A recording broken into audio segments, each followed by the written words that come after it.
setiap manusia dilahirkan dalam kondisi yang tidak berdaya. Ia akan tergantung pada orang tua dan orang-orang yang berada di lingkungannya hingga waktu tertentu. Seiring dengan berlalunya waktu dan perkembangan selanjutnya, seorang anak perlahan-perlahan akan melepaskan diri dari ketergantungannya pada orang tua atau orang lain di sekitarnya dan belajar untuk mandiri. Hal ini merupakan suatu proses alamiah yang dialami oleh semua makhluk hidup. Mandiri atau sering juga disebut berdiri di atas kaki sendiri merupakan kemampuan seseorang untuk tidak tergantung pada orang lain serta bertanggung jawab atas apa yang dilakukannya. Kemandirian dalam konteks individu tentu memiliki aspek yang lebih luas, sekedar aspek dari sekedar aspek fisik. Memperoleh kebebasan atau mandiri merupakan suatu tugas bagi remaja. Dengan kemandirian, remaja harus belajar dan berlatih membuat rencana, memilih alternatif, membuat keputusan, bertindak sesuai dengan keputusan sendiri, serta bertanggung jawab atas segala sesuatu yang dilakukan. Dengan demikian, remaja akan berangsur-angsur melepaskan diri dari ketergantungan pada orang tua atau dewasa lainnya dalam banyak hal. Dalam pencarian identitas diri, remaja cenderung melepaskan diri sendiri sedikit demi sedikit dari ikatan psikis orang tuanya.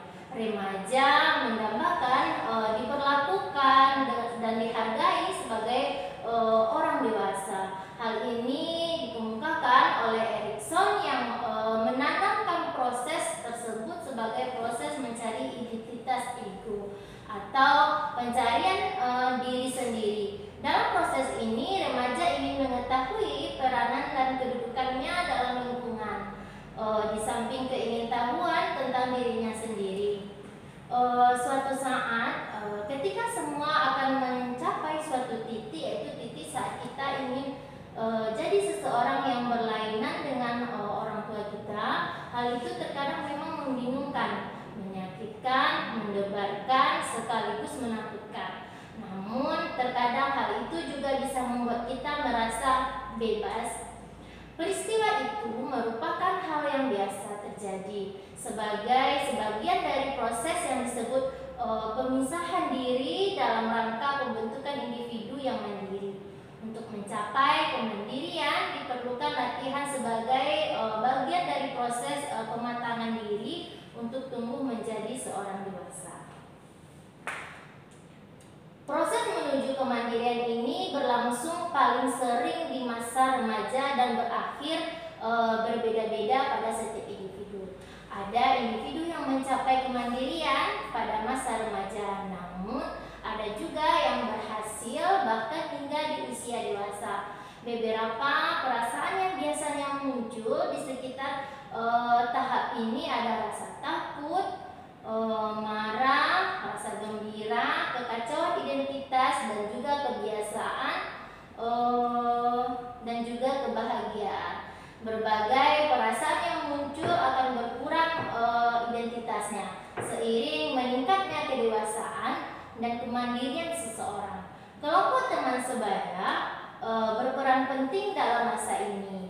Pemilihan kelompok teman sebaya yang mengandung nilai-nilai positif, terutama dalam kemandirian, membantu remaja lebih mudah mencapai kemandiriannya.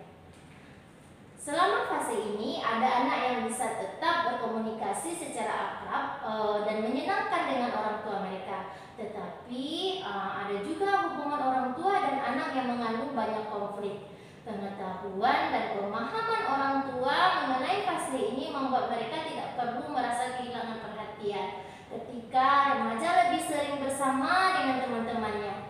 Ketika teman-teman menjadi sangat penting bagi remaja, atau ketika remaja ingin mengambil keputusan menyelesaikan masalah secara pribadi.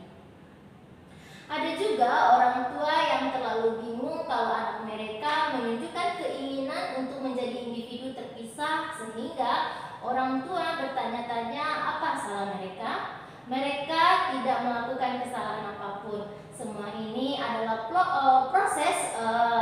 proses yang alami. Inti dari masalahnya baik bagi orang tua maupun remaja adalah menemukan cara agar bisa terpisah tetapi tetap saling terhubung. Ketika semua memerlukan dukungan dari orang tua yang kita cintai, oleh karena itu diperlukan komunikasi yang sehat antara orang tua dan remaja. Dalam proses yang menemukan diri sendiri, terkadang remaja mengalami kekecewaan ketika menemukan kenyataan bahwa ternyata orang tua kita bukanlah manusia sempurna seperti yang kita sangka sebelumnya.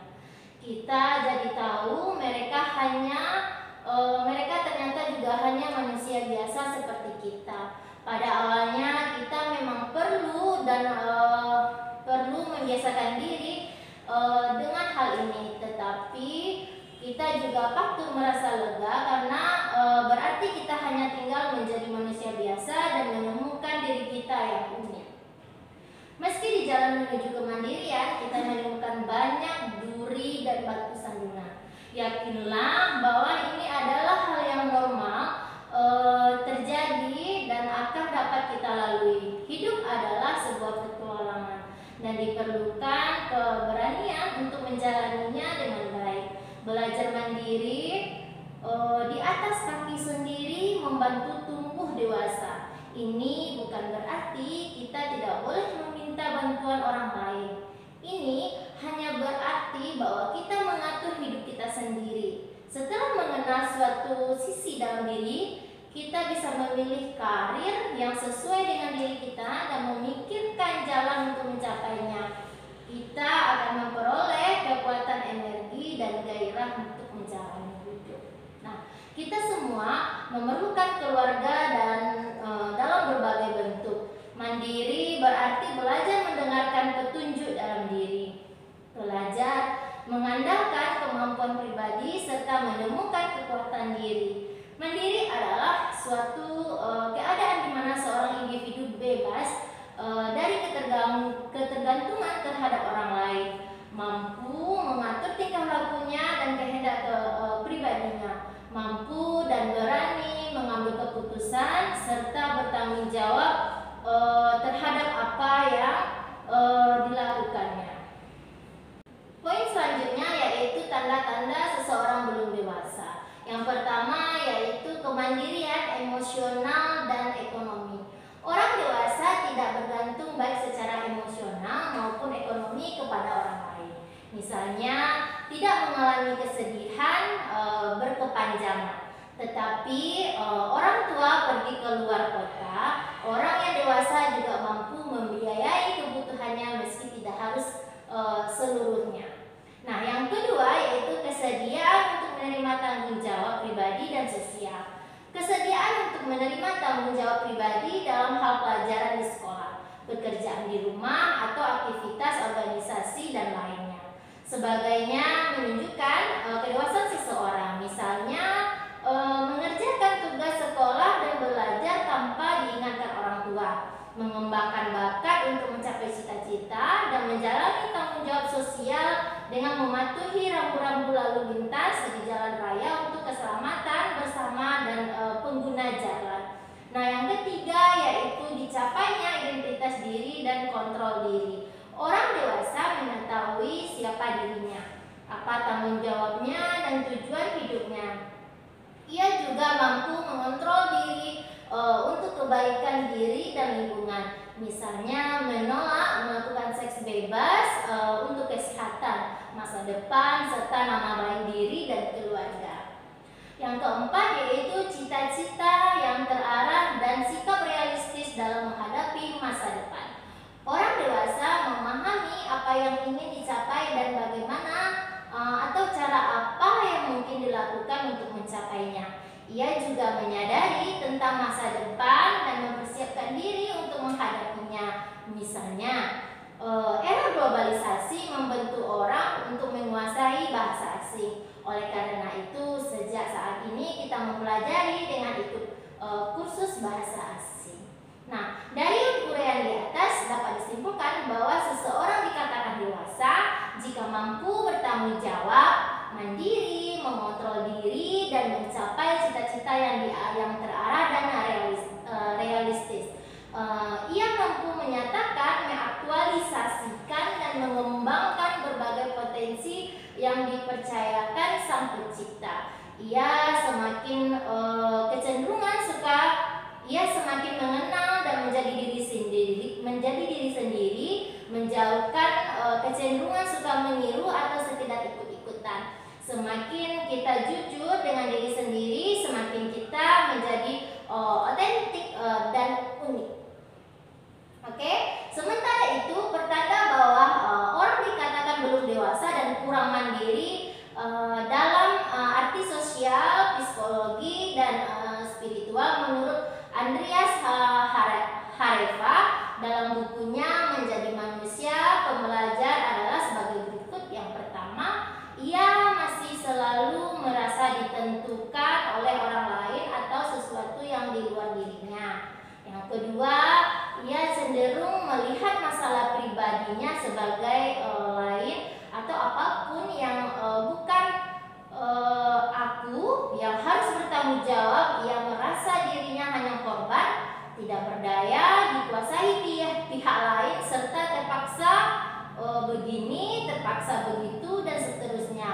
Aku hanya figuran dan bukan pemeran utama. Nah, begitulah keyakinannya ya.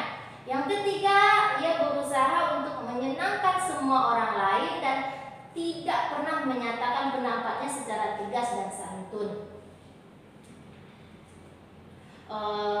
Seperti bunglon di kelompok, contohnya ya nak, seperti bunglon di kelompok yang berpendapat A, ia berpendapat A. Nah, di kelompok yang berpendapat B, ia berpendapat B. Nah, begitulah seterusnya. Yang keempat, ia dalam proses berusaha membela diri akan cenderung membangun cara-cara yang mengandalkan otot, kekerasan, pemaksaan kehendak atas nama suatu kelompok, dan tidak berani bertindak atas nama pribadinya. Misalnya, tawuran pelajar antar sekolah hanya berani dilakukan ketika beramai-ramai, tetapi tidak berani secara individual. Nah, yang kelima yaitu ia cenderung berpikir hitam putih, untung rugi, kalah menang, dan belum mampu memahami pola hubungan menang-menang. Misalnya, ketika meminta suatu hal kepada orang tua, ia hanya mau keinginannya terkabul tanpa mau memenuhi harapan orang tua. Yang keenam, ia senang memiliki idola, tokoh pujaan, atau pemimpin, dan mencoba meniru segala sesuatu yang bisa ditiru dari orang-orang tersebut. Ia meniru pakaian, cara berbicara, cara makan, dan seterusnya, tanpa kejelasan manfaat dan alasan yang melandasinya. Yang ketujuh, ia belum dapat diandalkan untuk mengerjakan suatu tugas tanpa pengawasan dan paksaan dari orang tua, guru, pelatih, atasan, pihak berwenang, atau orang dewasa lainnya. Misalnya, ia tidak belajar jika ada PR dari guru. Oke, selanjutnya yang kedelapan, cenderung digerakkan atau dimotivasi dengan iming-iming hadiah, janji-janji orang lain, dan bukan digerakkan dari dalam dirinya. Misalnya, ia hanya mau belajar jika orang tuanya membelikan sepatu model baru. Itu contoh ya. Oke, yang kesembilan, ia mudah berjanji dan melupakannya tanpa rasa bersalah karena selalu membentengi diri dengan sejuta alasan dan ilah, misalnya, atau contoh, membuat berbagai alasan ketika tidak datang saat pekerjaan tugas kelompok atau menutupi kemalasannya. Yang ke-10 yaitu ia belum mampu menemukan arah hidup, amanah atau tanggung jawab yang harus ditunaikan, dan momentum menjadi pribadi yang lebih baik. Contoh, bagi umat beragama Islam, masa remaja yang ditandai dengan datangnya haid atau mimpi didasari sebagai momentum untuk melaksanakan berbagai kewajiban pribadi seperti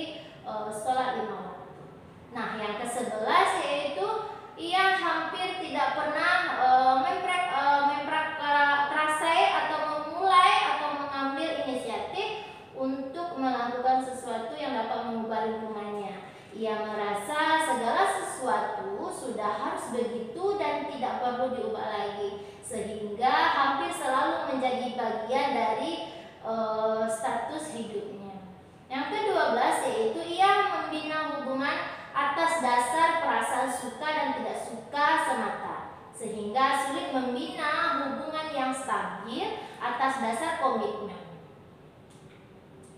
Yang ke-13, ia sering dikejutkan oleh perubahan-perubahan di sekitarnya dan menganggap perubahan sebagai ancaman bagi diri, karir, dan masa depannya. Nah, yang ke-14 atau yang terakhir, ia cepat menilai sesuatu karena belum mampu menahan diri dan bersikap lebih rasional. Contoh, ia menganggap jika dirinya mengerjakan sesuatu sendiri tanpa bantuan orang lain, ia akan mendapatkan nilai buruk karena merasa kurang mampu mengerjakannya. Oke, sekian, terima kasih materi kita hari kali ini. Teacher Yaki